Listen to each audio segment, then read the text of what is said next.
Hey everyone, how's it going? Coming back to y'all with yet another knife review. I am trying to crank these out every 2 weeks on a consistent schedule. My thought process is if I pick up a new knife and carry it around and test it, go out of my way to test it every single pay period, I should be able to do a knife review every 2 weeks uploaded on the same day.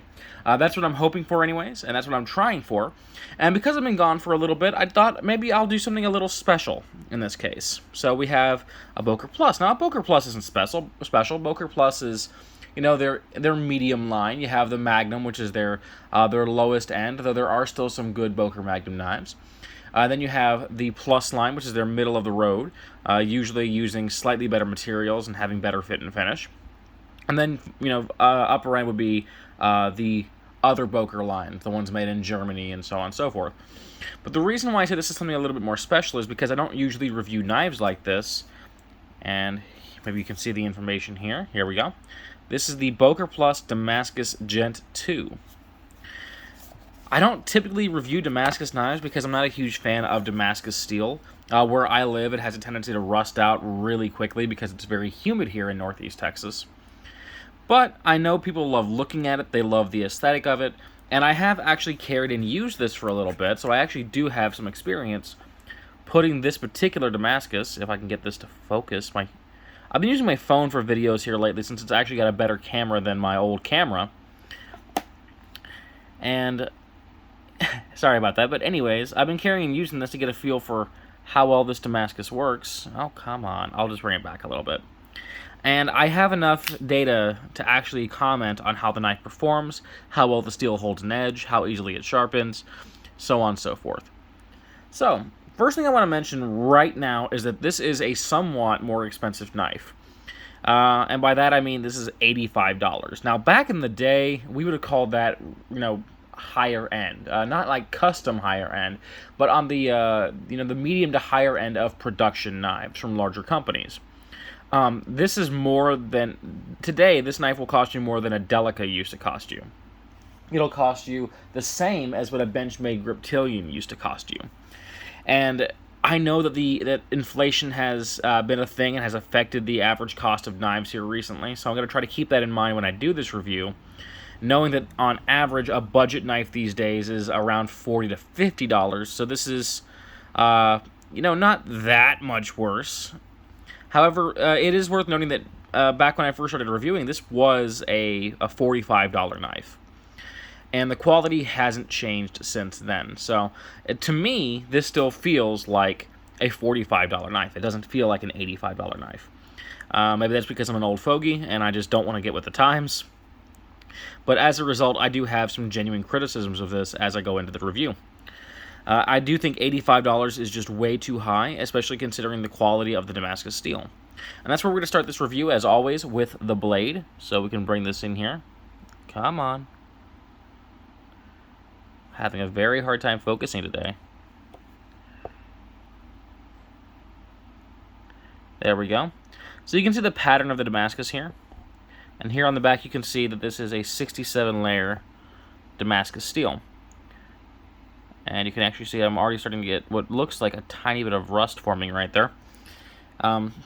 67 layers is not very much in the grand scheme of things in Damascus. Typically, when you talk to knife smiths and custom knife makers and blacksmiths in general, they'll tell you what you want in terms of Damascus is generally between 300 and 500 layers as a baseline of acceptable quality. 67 layers is basically not all that special. It's just a couple of folds. And as a result, we don't get the full effects of what Damascus steel is supposed to do. Additionally, we don't know which steels are used in the creation of this Damascus steel blade. If I had to assume, I would say that they're using some form of 1000 series carbon, maybe something like a 1050 or a 1060 series carbon. Maybe, I don't think it's going to be on the end of like 1095, but I would assume that they're using a 1000 series carbon steel. And then God only knows for the other. It could be something like a 420 or a 440. Now, what I can tell you is that the edge performance is not awful on this. It holds an edge very comparably to something like an AUS 8 or an HCR 13 MOV, which, if this was still a $45 knife, I would say, yeah, that's a very acceptable steel at that price range. Because I still feel like most people are being very steel snobby and going well above what they actually need in favor of clout. But at $85, I do think that performance is pretty low.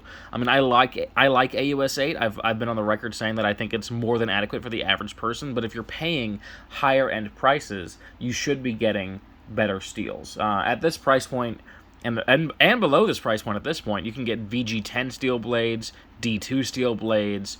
I've even seen a couple of 154 cm steel blades at around the $85 price tag in today's market.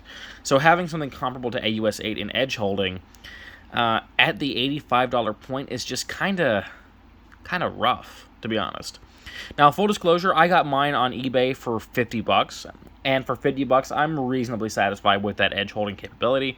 But if I had to pay any more, I would be a little upset with the quality of the Damascus steel.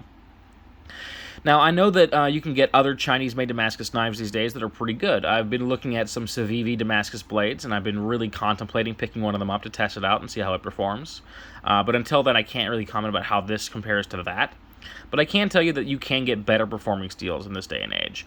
So you're not going to be buying this because the edge performance. You're going to be buying this because you like the way that Damascus looks. And it is a very pretty Damascus pattern. Okay, I do love the way this blade looks. It is a very attractive blade. We have a classic drop point style shape, decent amount of belly. It does cut pretty well. I have used this to open a few boxes. I admittedly did not go into food prep with this, though I do keep it oiled with olive oil in case I do. That way it'll prevent the rusting and it'll be food safe.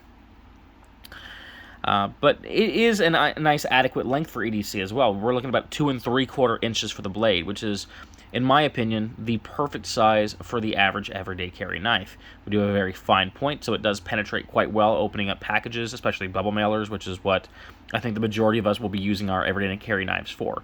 Opening up mail, cutting food, popping a string off our shirt, miscellaneous little cutting tasks like that. You know, cutting some tape. Just basic stuff. And for that, this steel is perfectly capable, and the blade shape is great for it. It feels to me like it's flat ground from this mid portion down. That could be just a very shallow hollow grind, though. But I'm going to assume that is a mid-grind, flat grind. The knife is deployed with ambidextrous thumb studs, and it does come out very quick and very smooth. This is a very, very smooth operating knife. The lockup, however, does suffer from a little bit, because while up and down were solid, I do have some side-to-side play. And ordinarily the suggestion would just be, well, no big deal, just, get to that pivot screw. But it's on the underside of this pocket clip, and try as I might, I could get this screw out. I cannot get this screw out. It's like it's been Loctited or something. And if I try any harder, I'm going to strip that screw right out, so I cannot actually get to that pivot point to adjust it. Which is also a bit of an issue if we look at the centering of this knife.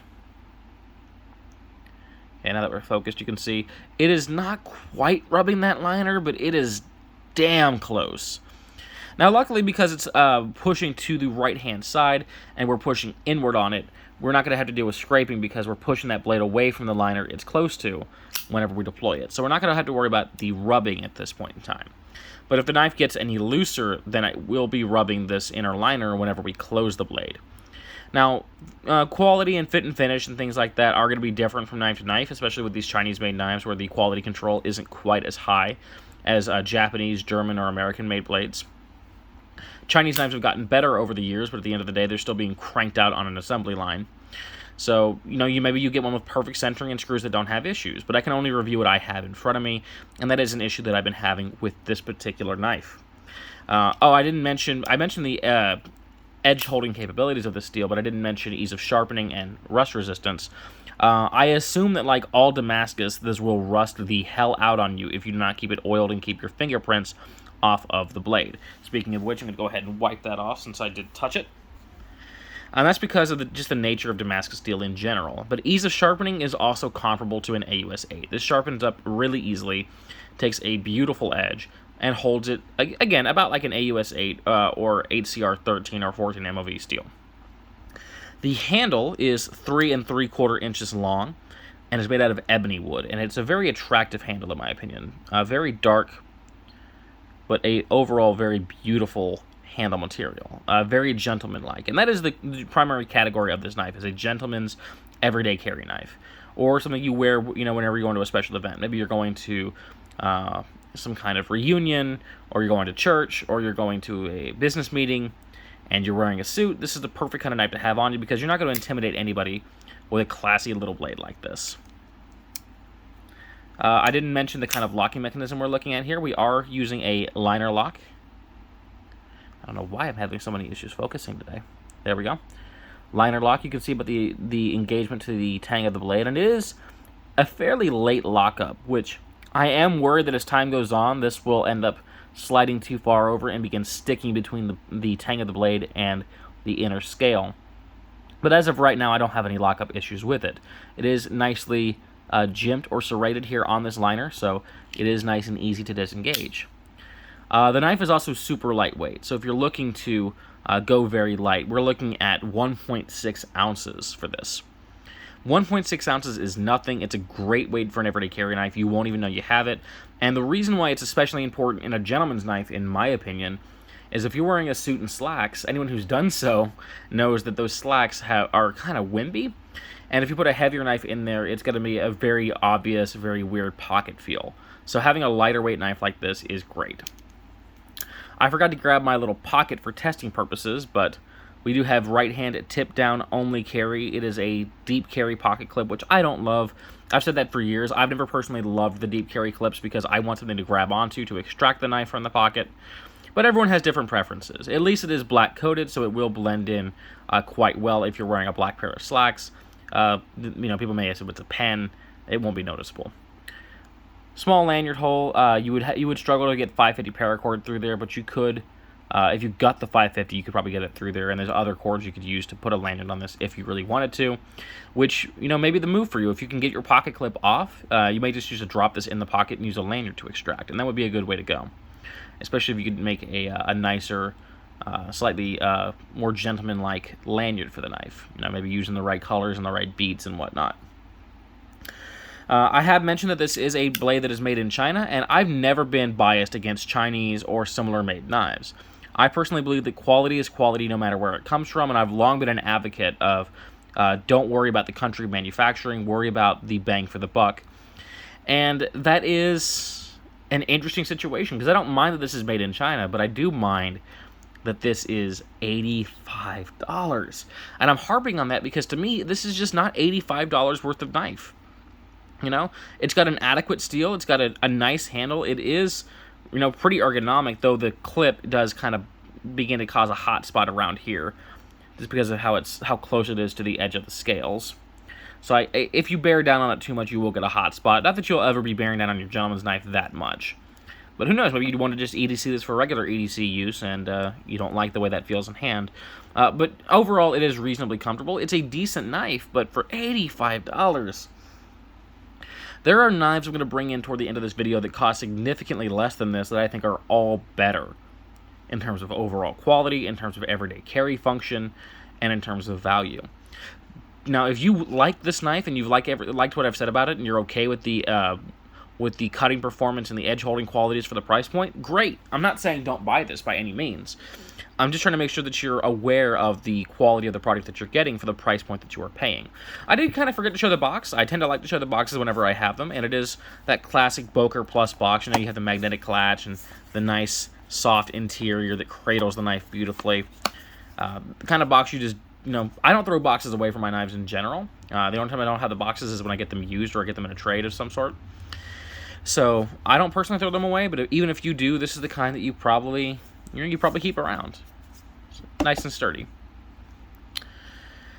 I don't know how much more I have to talk about this. I've mentioned the clip, the liner lock, the blade steel, the performance, the speed of deployment, the lockup.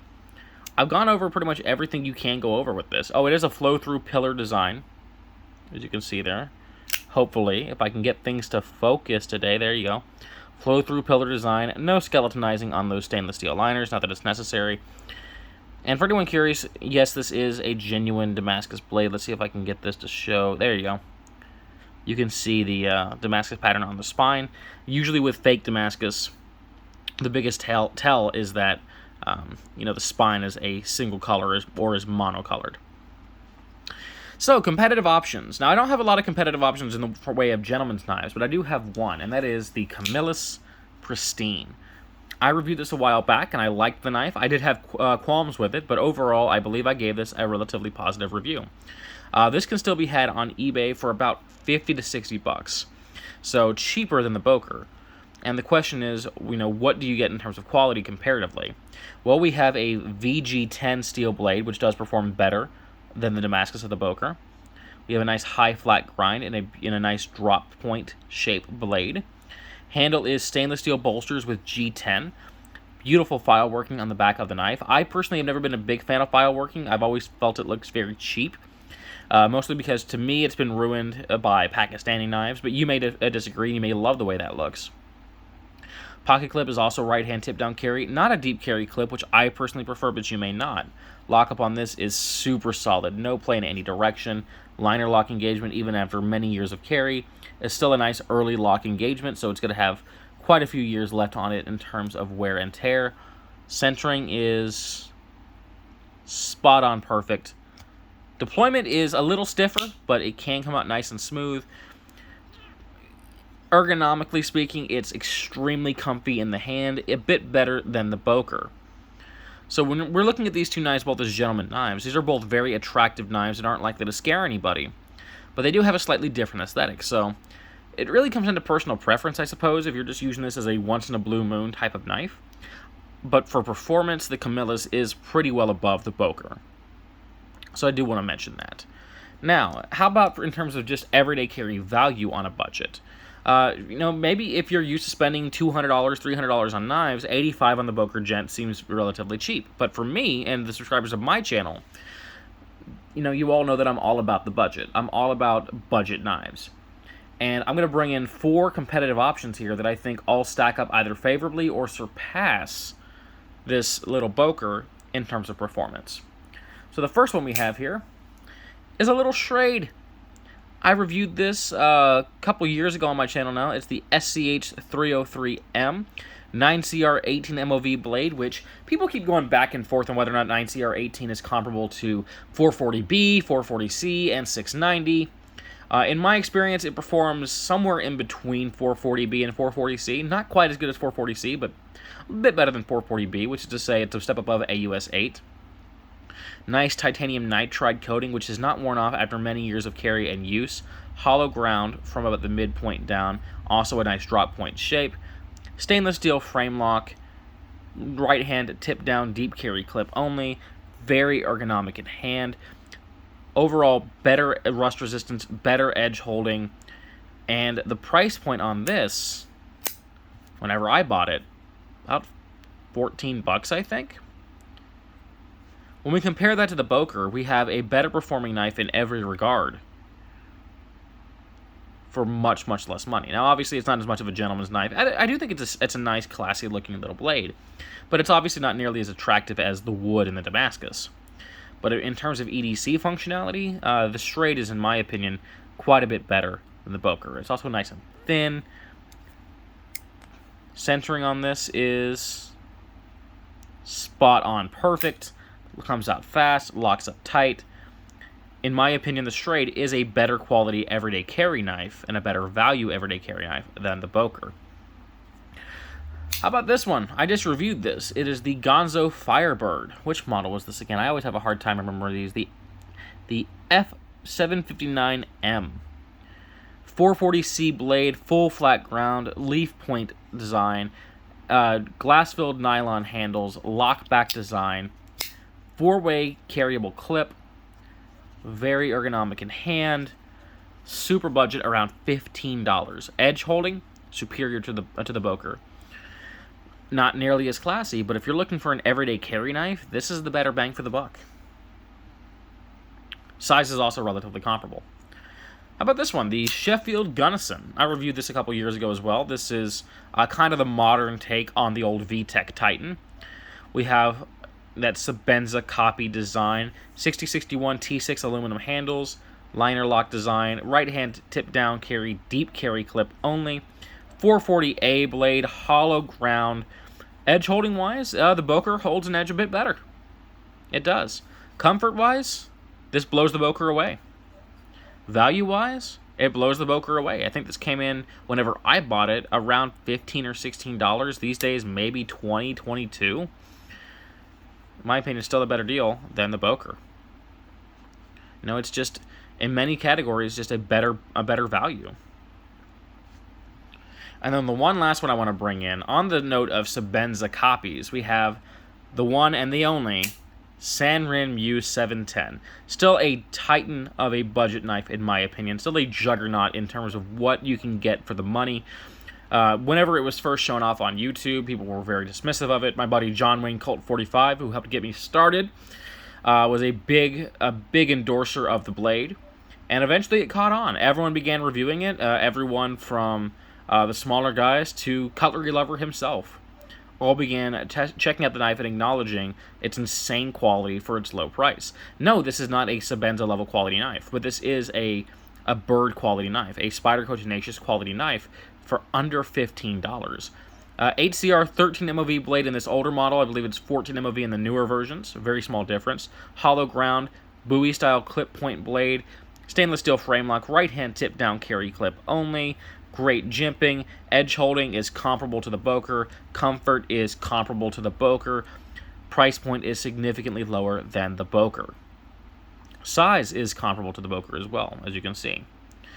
So if you're looking just for a new EDC knife, the Sanrin Mu blows away the Böker in terms of overall budget, in terms of overall value.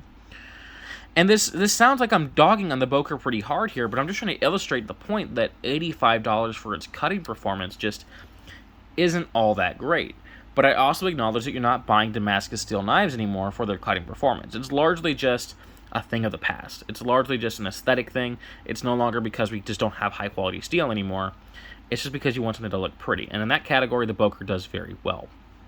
But I want you to be fully aware of the functionality of the knife at its price point. If you can secure this for $50 or less like I did, I think you're in for a very nice, classy little blade at a decent, at a decent price. I think that's a reasonable price point for this. But at $85, I don't know, guys. I feel like you can just get a little bit better. Just save up a little bit more and get a Macusta. You can get Macustas online for, as low as $150 on eBay that use a VG10 Sandmide Damascus, which are just so much better quality than this, and they look just as classy. So at $80, $80 to $85, I personally can't recommend it all too much.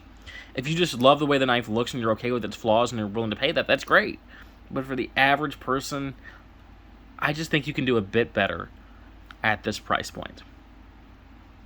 So that has been my review of the Böker Plus Gent 2 in Damascus.